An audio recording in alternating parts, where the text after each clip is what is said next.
Start your journey with a Jane Bank Small Business Loan, with small business loans with as little as $10,000 and up to $4 million. The time is 8:30. Wayne and I have very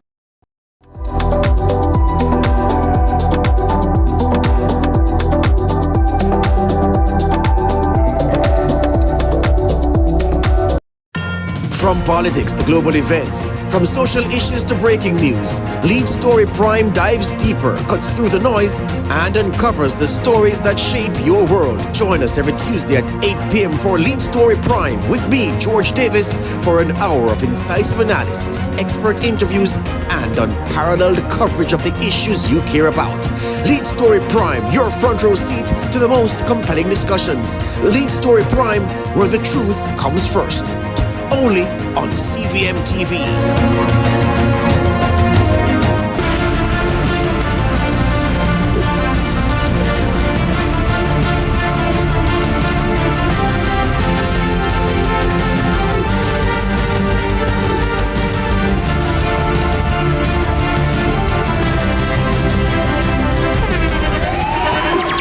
The internationally acclaimed On Stage with Winfred Williams. At a new time, Saturdays at 8 p.m. on CVM TV. So much more than entertainment.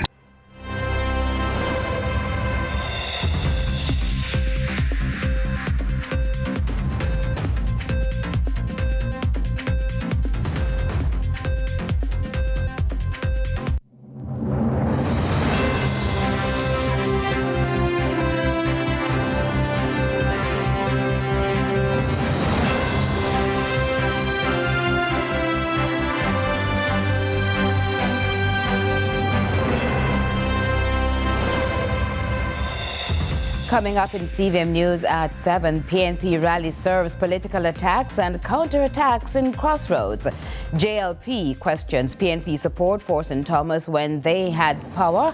Jamaica among countries with lowest fertility rates. Expert weighs in.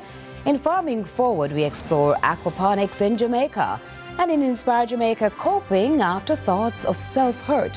While in sports, Jamaica racking up the medals at the CAC Championships.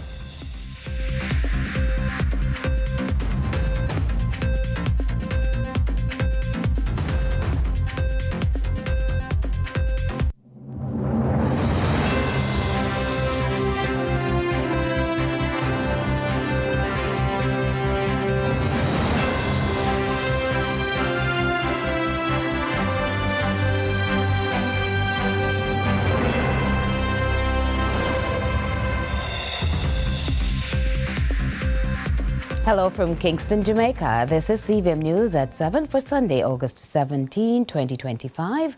I'm Curlin Brown. Political pugilists in the People's National Party came out swinging Saturday at the party's Crossroads St Andrew rally, launching attacks and counterattacks at the Andrew Holness-led administration and its perceived gimmicks. Speakers stoked controversy while entrenching the need for the electorate to return the power party to power. More in this report from Nika Lewis. Heads or bells? This time, supporters donning orange attempted to outshine the sea of green that swept over halfway tree last Sunday at the JLP's mass rally and election announcement. On Saturday, the PNP Rally took center stage, the party's most senior, including the likes of Robert Pickersgill and King's Counsel KD Knight, making known their allegiance on the platform. But focus could not be shifted from crowd favorites like Senator Damian Crawford, MP aspirant in St. Catherine Northwest, who contends a change will come. No stranger to the ring, he attacked the JLP's campaign strategy. When me I teach marketing at UWI, Christoph I teach marketing at UWI. Christoph, if you don't want to lie, tell them so your class empty when my class full.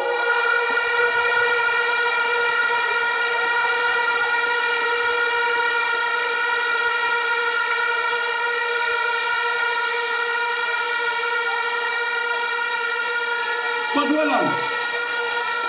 I see them, I give out flyer half a tree, and I put my marketing brain and I say, listen, this couldn't be nothing but political theater because they have 2 million voters and one day half a tree could not can't reach 2 million voters. The firebrand sparred a while, tackling perceived biases during pandemic lockdowns and lockups under SOEs. He took the Prime Minister to task over recent gold spoon remarks. Well, and you know about when you have 3 shoes and them have a name, school shoes, church shoes, and going out shoes. Are we that?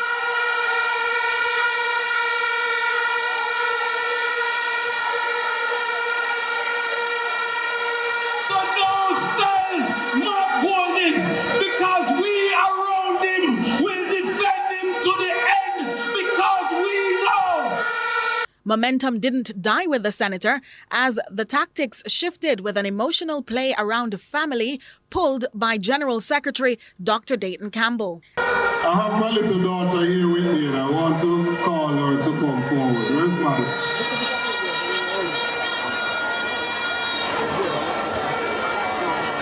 This is my second child, my princess, my heartbeat. This is Madison. And I want to tell you, over the last 4 years, I've sacrificed everything. Get some gray hairs and all of them things. But I do it because I'm fighting for a better future for my children and for yours. And then a hail of attacks, first insisting the party's president being likened to a security guard was an attempt to disregard the role of hardworking Jamaicans. Then a witty rebuke that PNP is offering security for surety to Jamaicans. But then another punch. We could never be bad mind by wanting to ensure that students in their family that qualify for university can go and get a full scholarship. And those, if you are not the first in your family and you have to take students loan, that will not mash up your credit score. The Prime Minister of Jamaica, Mr. Holness, was published in the newspaper as a delinquent borrower from the student loan. How can he fight against changes to prevent other people picture from being published in the paper as a delinquent borrower? As the curtains raise for Nomination Day activities Monday, it's expected the political campaign will only intensify and reach fever pitch 24 hours before Election Day on September 3. Nika Lewis, CVM News. And also on Saturday, but in the East, the Prime Minister was telling people of St Thomas numbers don't lie, and while the claims remain true as his party's achievements can be tracked statistically. Kevin Black continues the road to Decision 2025.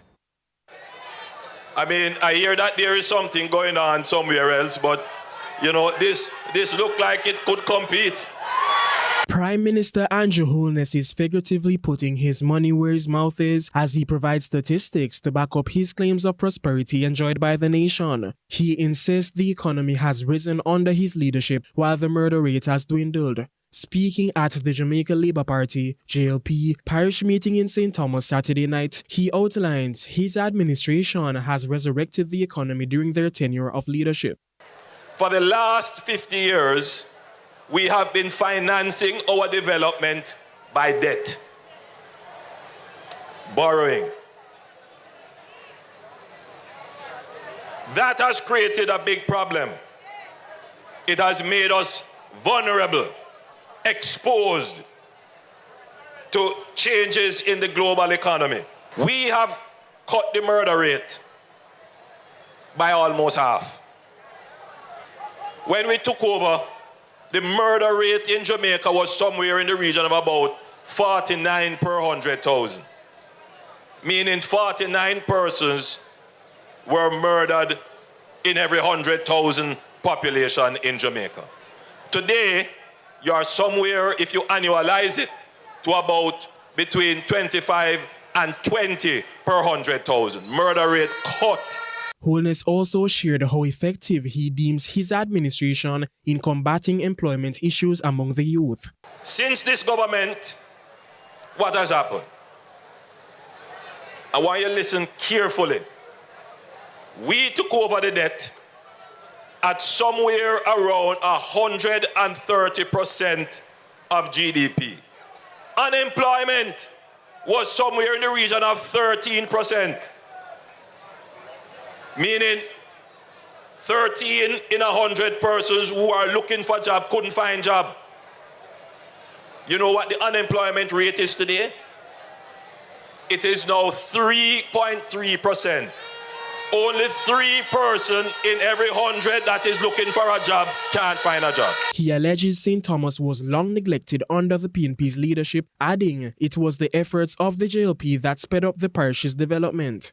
The PNP have had this constituency for decades. The road, water, housing, terrible condition. The typical signs of development were not in this parish.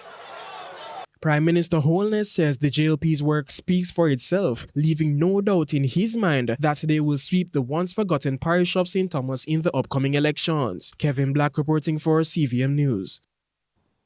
And the JLP is continuing to doubt the PNP's ability to properly run the nation.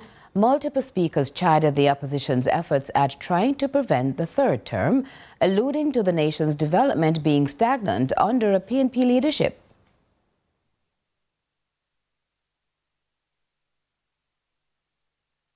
Term Prime Minister, 2-term Prime Minister, 3-term Prime Minister, Andrew Holness. The Jamaica Labour Party, JLP, is adamant that the People's National Party, PNP, was detrimental to St. Thomas's development when they had the helm. Speaking at the JLP St. Thomas Parish meeting, Minister of Local Government, Desmond McKenzie, expressed contempt for the PNP administration. You used to manufacture light bulb in St. Thomas. Who mash up the light bulb industry? You had the largest Goodyear outlet in the world right here. Who mash up Goodyear? They want to come back to mash up St. Thomas. Senator Marlon Morgan also chimed in, reflecting on the JLP's impact on St. Thomas during their tenure as the governing party. When we assembled here, people used to take step and take liberty with you guys here in St. Thomas and call it the forgotten parish. There was no new social housing program where we give people concrete structures to ensure that they're living in dignified conditions. Labor rights, lest we forget, there was no JUTC service here in St. Thomas.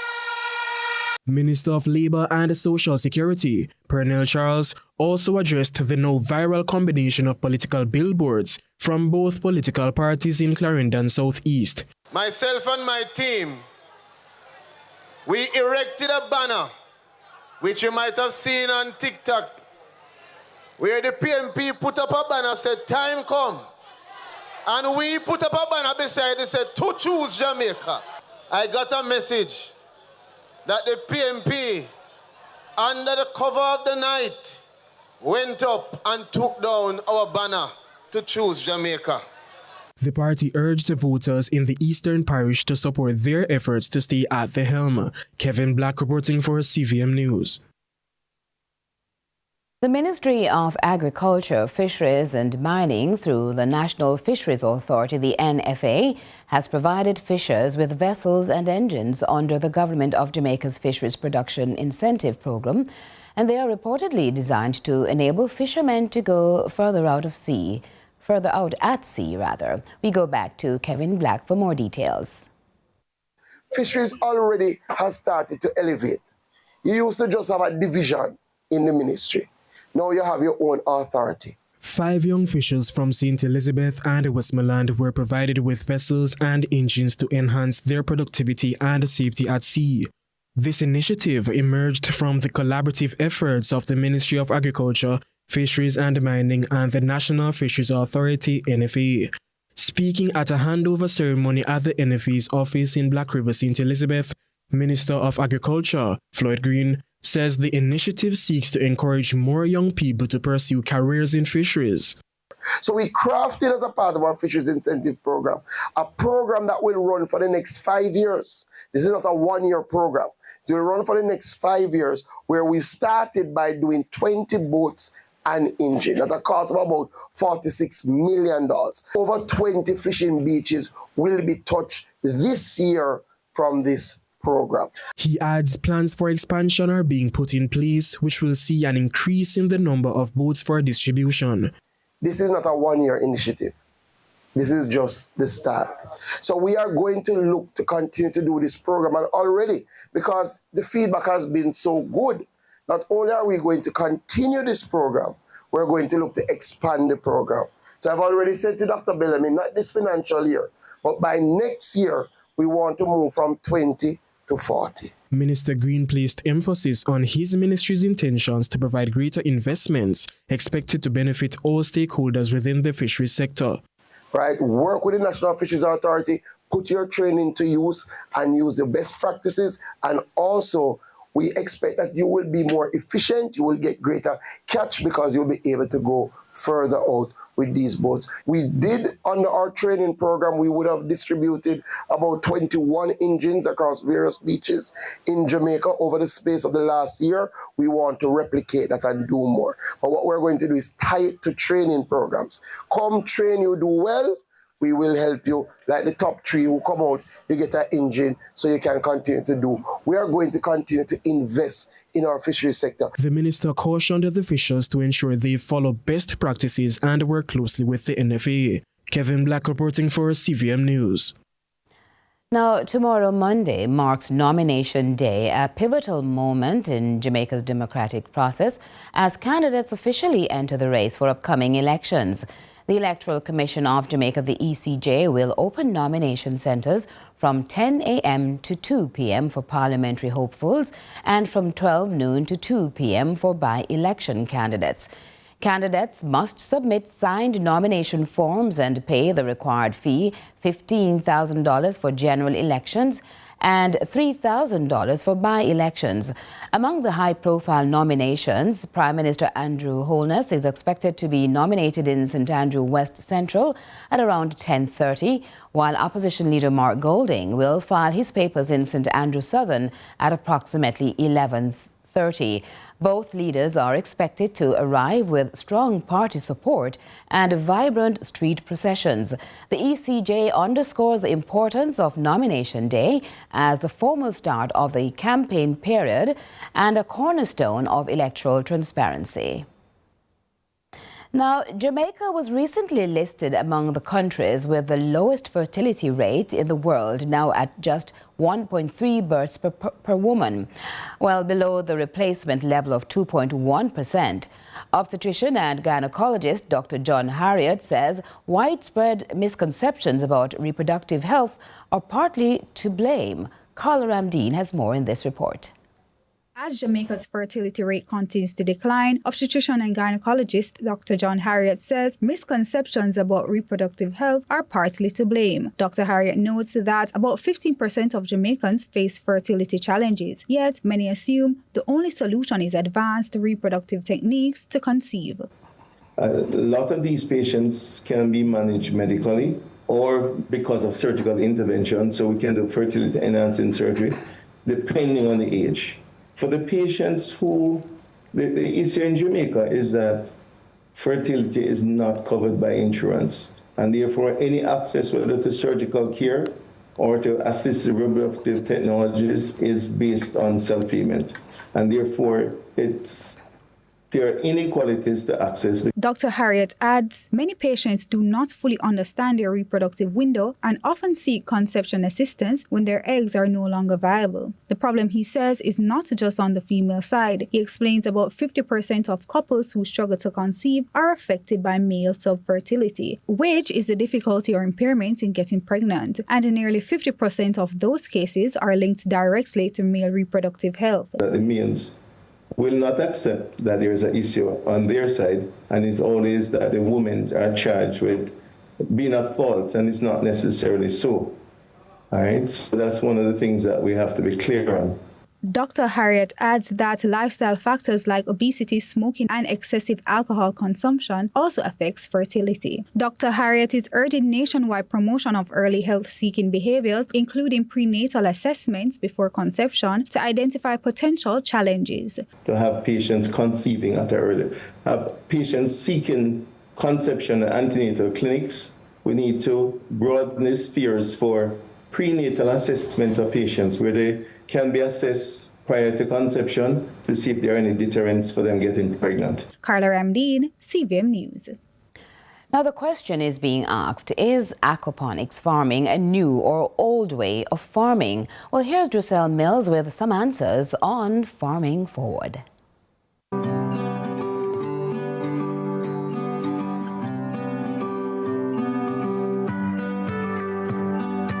Welcome to another episode of Farming Forward. We are in the cool hills of Christian, Manchester.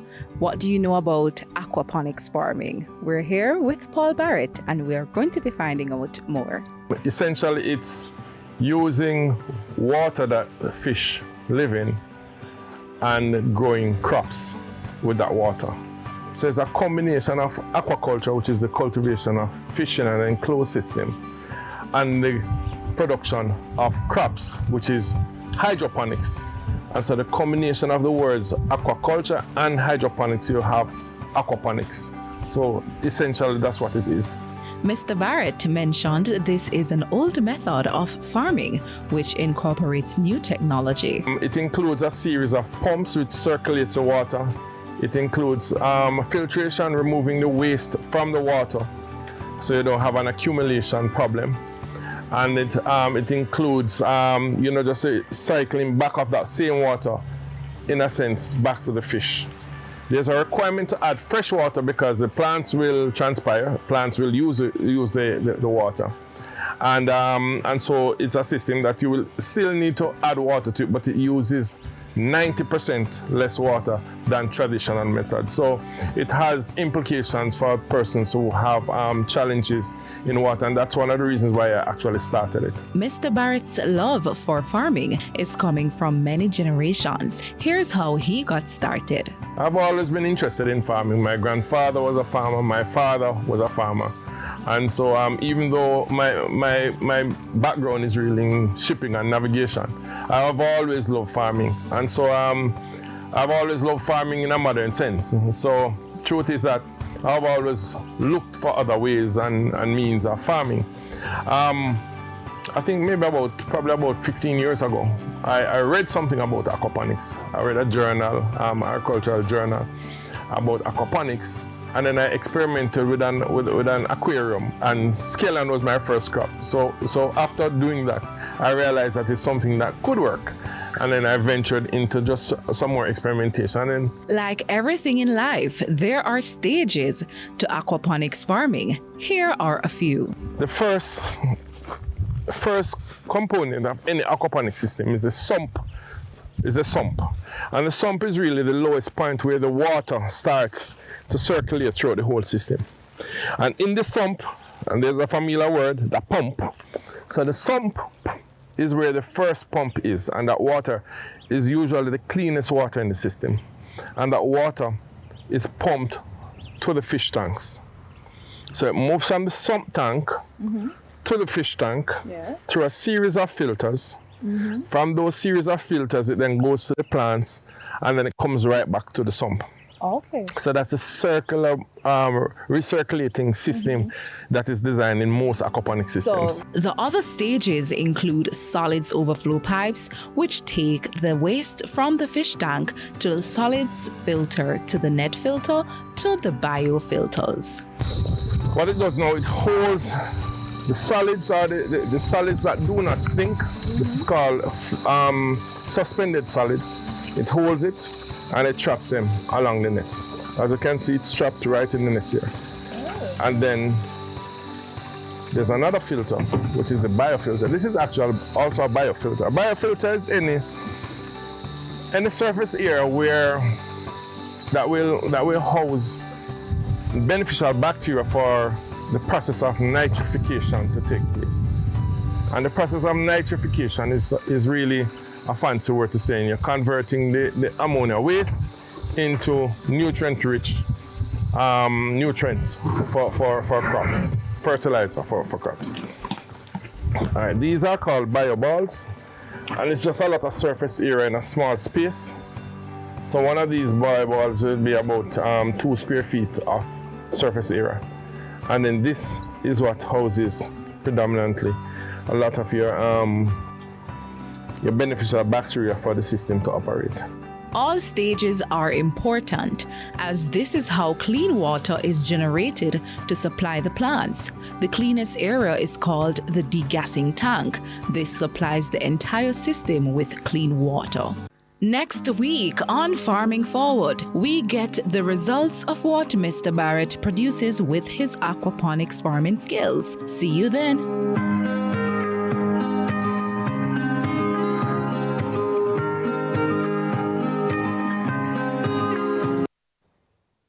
Of course, you don't want to miss that report. Now, a teenager who has come forward to share with Inspire Jamaica some of the decisions taken in the past after recent reports of suspected cases of suicide involving other youngsters is now learning better coping techniques. Reach out and touch somebody's hand. Make this world a better place if you can. I struggled a lot when it comes to coming to terms with the weight and responsibilities of living. Simply getting up in the morning to have breakfast was something that felt almost painful to do. Going through the motions of going to school, doing classes, homework, all of that just felt heavy. And it resulted in me starting to consider just slipping out of the world, just allowing myself to pass on. The genesis of suicidal ideation, the thought of no longer existing, like not waking up, can be complicated. I did consider the consequences, given that I'm quite religious, but at the time, it felt like it was a price I was willing to pay. In turn of doing nothing, then at least I'd be doing something. Not everyone acts on the idea. I did attempt 3 separate times, but I was always a person that was quite scared of pain, so I always tried in a very less painful manner. Individuals resort to self-harming that's easily disguised, picked up sometimes only by instincts. There was something that gripped me in the pit of my stomach because I knew that something was wrong. But then some crisis issues surface after the fact, and the complexity of factors include stress, trauma, mental health conditions such as depression and anxiety. Since COVID has affected a lot of us, especially students, but I don't think we are aware because as parents, we too were going through a lot. So there are times when we weren't able to pay the type of attention that we should. Yes, we try to provide a comfortable space for them, and but it is far beyond that, because especially in teenagers. And I would say to parents that when you have a child that seems to be quiet, not good. You need, sometimes it being too quiet means that they are bottling things inside. They're holding back. As one child summarizes, both could be shadowing something. One of the things I realize is that these teenagers, they are going through a lot. If you take a visit to the health centers, the vast majority of teenagers and children that are there with mental problems, I think while the government the Minister of Health is doing a good job, I think he needs to pay closer attention because